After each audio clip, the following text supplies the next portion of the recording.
Welcome, vinyl lovers, music lovers, jazz lovers. If you're tuning into this, you probably watched my previous videos. So I am weeks behind and I'm completely unprepared for this video in the sense that I bit off more than I could chew, let's say, in terms of this project. So this is my jazz A to Z. There's a few reasons why I'm doing this, just to really listen to stuff I haven't listened to in a while, some stuff that I know well, some stuff that I, like all of us, if we have a lot of records that we don't know as well because we bought it, listened to it a few times, and we haven't pulled it out in a while. And also to just check the condition of stuff, clean stuff that, I never cleaned when I did get it, because I'm a bit better with that now that I have a cleaner. 5 years ago I didn't. I would just listen to it and, maybe give it a wipe. So here's what's been challenging where I bit off too much, is it's challenging when you hit artists where you have quite a bit, where they have a large discography, or you have a lot of their records. Some artists have big discographies and you have one of their records. So in this case, I landed on 2 back-to-back, and I found myself even cheating and going a bit further and listening to some records past these 2 artists because it was like the same artist, which is fine, but like it was just like mentally it was like, okay, next one. And I'm not doing this, I'm not taking notes, it's just kind of like listening at different times, whether it's focused listening or listening while working or listening while cooking.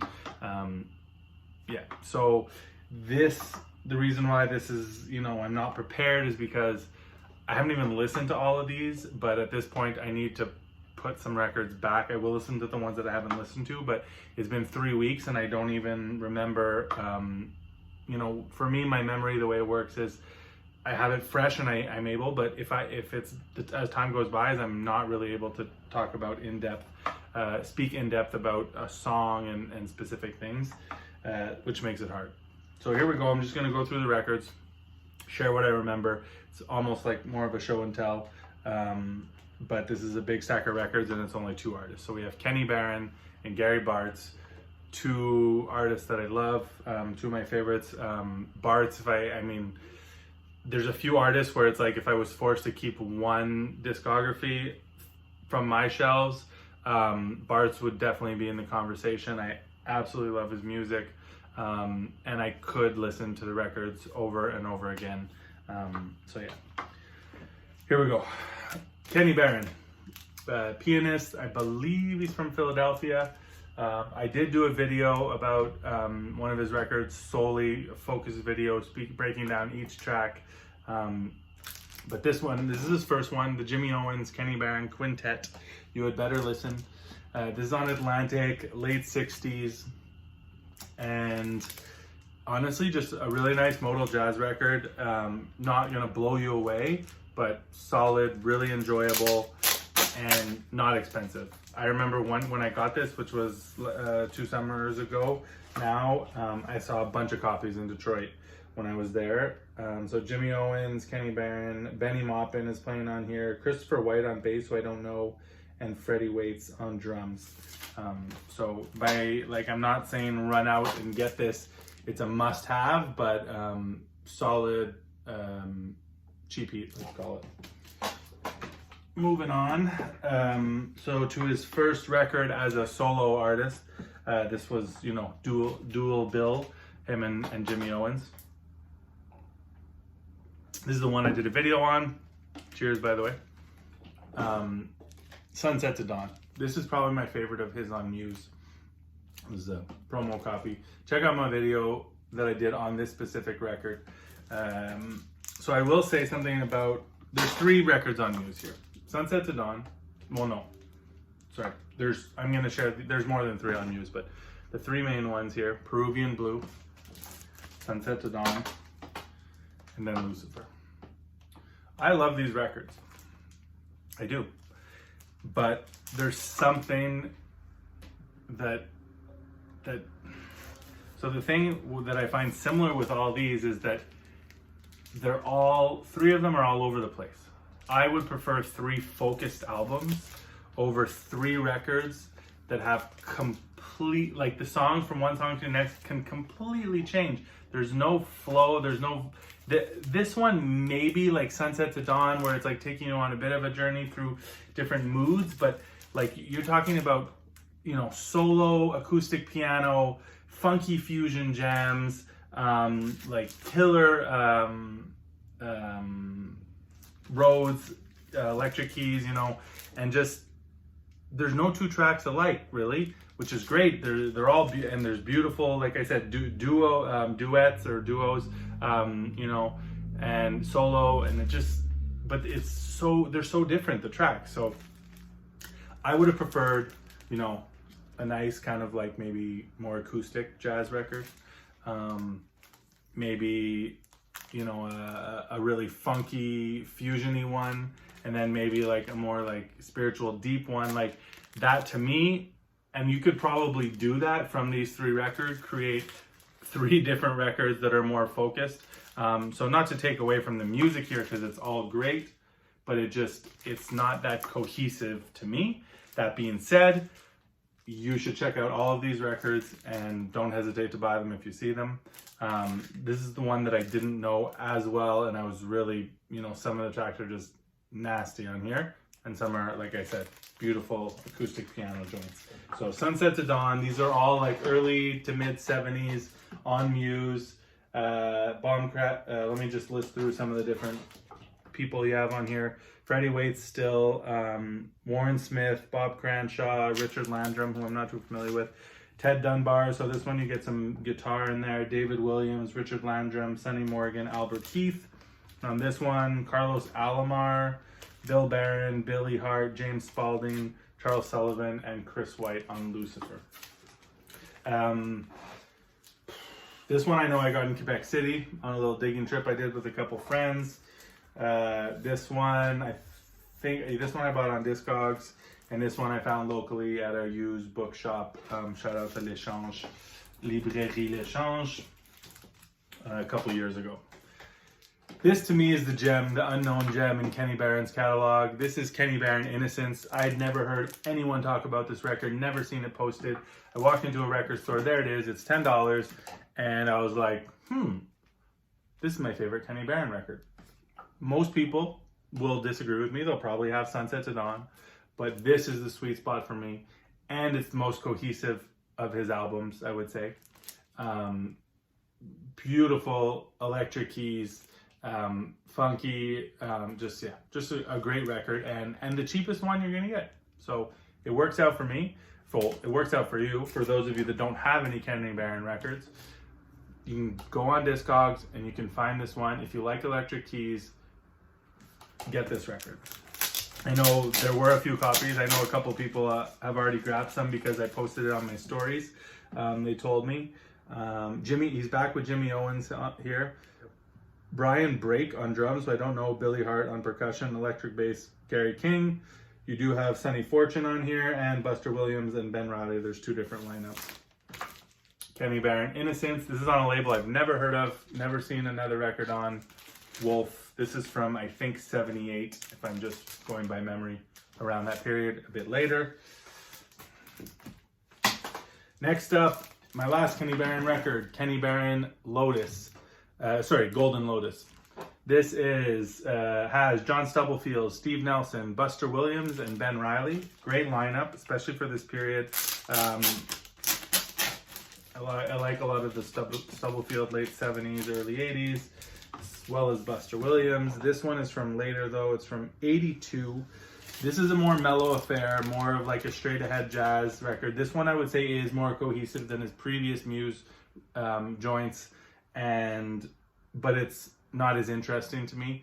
I did listen to it a few times as I think it was while I was working, and I just kept flipping and flipping, and I did connect with it more, but it wasn't right off the bat as jumped out at me as like, damn, this is dope.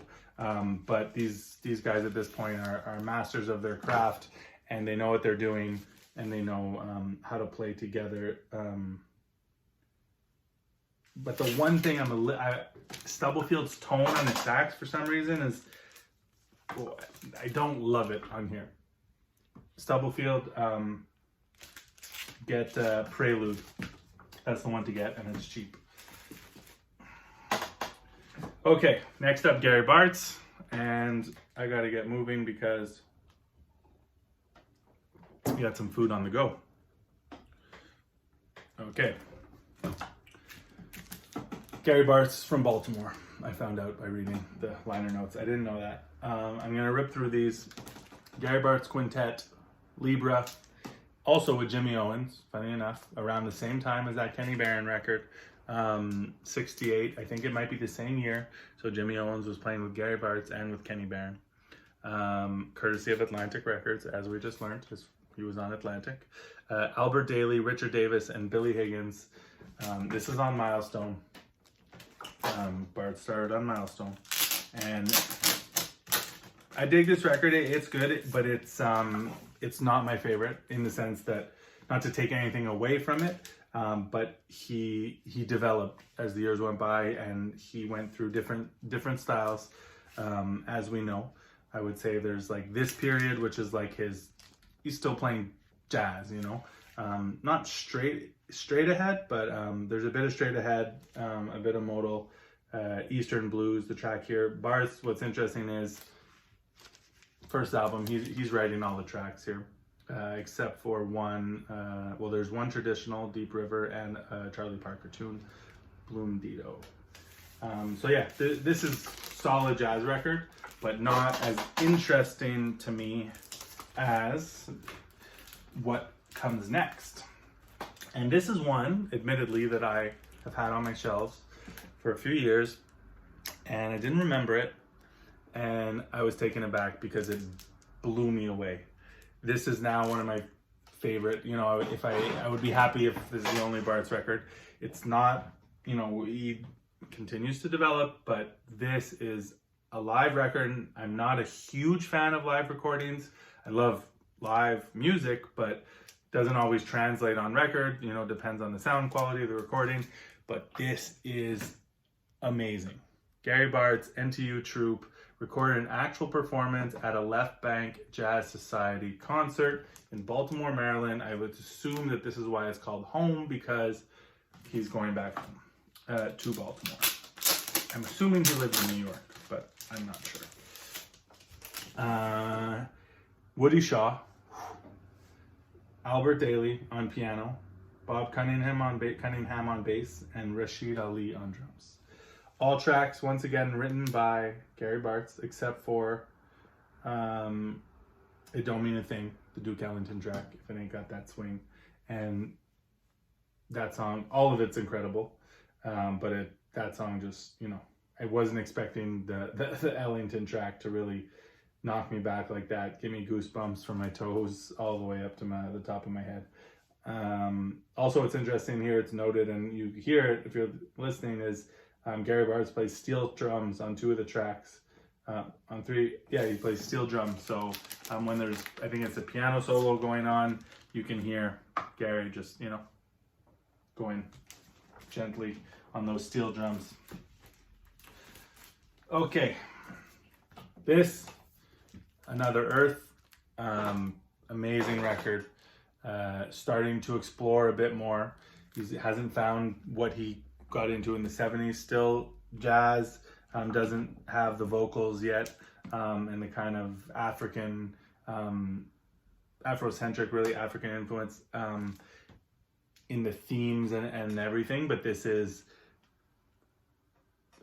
you know, taking you to the cosmos, deep, far-reaching. This is where you're starting to explore a bit. Really takes it to another level. And this is a beautiful record, beautiful packaging, deep, challenging at times, and this is a beautiful copy. And here you have Charles Tolliver, so switch, completely new lineup here. Charles Tolliver, Pharoah Sanders, Stanley Cowell, Reggie Workman, Freddie Waits. So has all the makings of, you know, this is like pre-Strata East records right here. If you don't know this and you're into this kind of thing, this is a sweet spot for me. Gary Bartz, Another Earth, also on Milestone. I will show these. I'm not gonna really say much about these. These have long been my favorites. Taifa and Huuru. They are kind of like a package deal. They, you know, recorded around the same time. It's Harlem Bush Music is the kind of, not series, but it, you know, it's two different records, but they're technically one in the same. Not that they're the same records, but, and these are incredible. If you don't know them, go check them out, go read about them. These would be the two I would probably take with me, but it's a hard choice. Like I said, if I could choose one artist to have with me, it might be Gary, but then again, there's Coltrane, there's Billy Harper. I'm just trying to think of which, those would probably be the discographies. But honestly, I love the all periods of Gary Bartz, from the beginning to the transition to those two, the Harlem Bush Music, and then there's like a little sweet spot where he's slowly starting to transition to the funky stuff. This is NTU Troop live. I've Known Rivers and Other Bodies. This is recorded live in '73. So those two, the Harlem Bush Music, I think were recorded in '72, if I'm not mistaken. Could be wrong, might have been earlier. And these are, this is '73 at Montreux in Switzerland Jazz Festival, and this is on Prestige now. So now he's moved over to Prestige after a 4-record run on Milestone. And this is a double album, beautiful. Some of this is challenging, some of it is like is more spiritual feeling, but it's great. I was listening to this just this past weekend. Then we start to get, I mean, those Harlem Bush Music definitely have some funky stuff, and this is kind of in the same vein. Not quite as good, but still solid. NTU Troop, Follow the Medicine Man on Prestige. What are we at? 17 minutes. More NTU Troop, Juju Street Song. So these are all, like, he did not put out a bad record from the beginning until, you know, all these records that I'm showing are solid. I don't have Singerella, which I haven't really heard either, so I'm not sure. The last one on Prestige is Gary Bartz, The Shadow Dew, and this one really is a, you know, a right turn, let's say, or left turn into funky jazz. Still has a lot of the same elements that made his music great, but with a totally different sound incorporated in with the Mizell brothers on production, and it works. Let me tell you, it might not be everyone's thing. If you're more of a, you know, a straight jazz guy, you probably like Libra or Home more than you might like the Harlem Bush Music, or this is really a far. So now we're into one I didn't listen to, actually. So this is one of the ones I'm going to put on this week, Gary Bartz, Juju Man. And I don't know the story behind, I mean, it's a one-off record he made for Catalyst.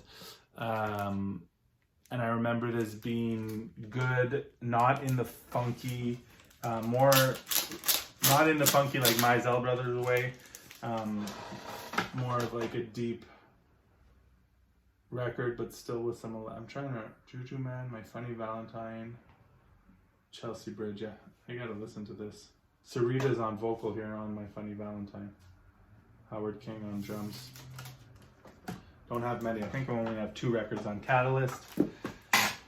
Then we get into full on funky business, commercial on Capitol, Gary Bartz, but that doesn't take away from the quality. It's just very different than what he was doing before. Music is my sanctuary. Now we're full on into the vocals. And this is, I didn't have this until a summer ago, and so I didn't really know. I had heard about it. I think this is still my Mizell Brothers, I would assume, with the funkiness of it, but let's check. Oh, it's way too dark in here. I'm gonna look that up after. And then to one that I didn't dig this at first, and this is Love Affair. So now another one on, I would assume is on Capitol. Yeah, this is after, and now we're getting into, I think Music is My Sanctuary is like late 70s, 77, and I think this might be 77 or 78.